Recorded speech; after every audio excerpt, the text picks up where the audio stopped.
The devil had taken him up into an exceedingly high mountain, and showed him all the kingdoms of the world and the glory of them, and said unto him, All these things will I give thee, if thou wilt fall down and worship me. Matthew 4, verse 8 and 9. A tremendous lesson emerges from this confrontation between Jesus and the devil. And that lesson is to be found in Jesus' answer to the devil's temptation. Thou shalt worship the Lord thy God, and him only shalt thou serve. Jesus declared emphatically that God is the one legitimate object of worship in the universe, and that we are to serve him and him alone.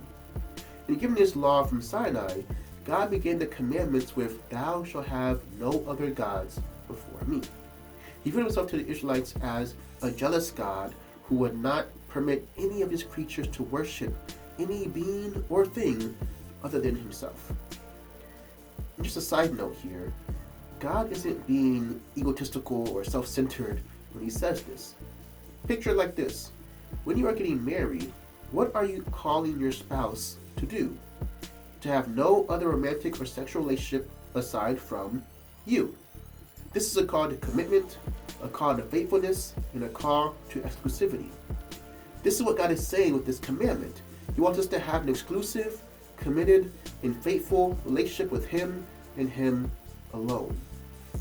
So Jesus revealed his understanding and acceptance of this principle when he refused to bend his knee to the devil, even for the whole world.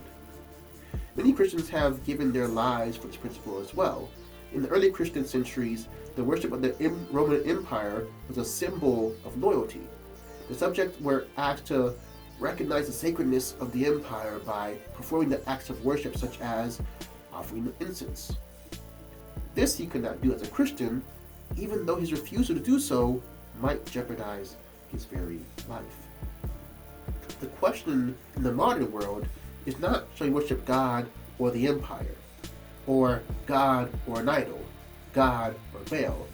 Rather, the question is, do we live as if there were no God?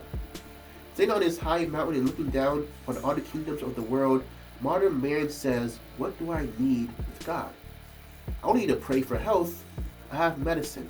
I don't need to pray for rain, I can irrigate.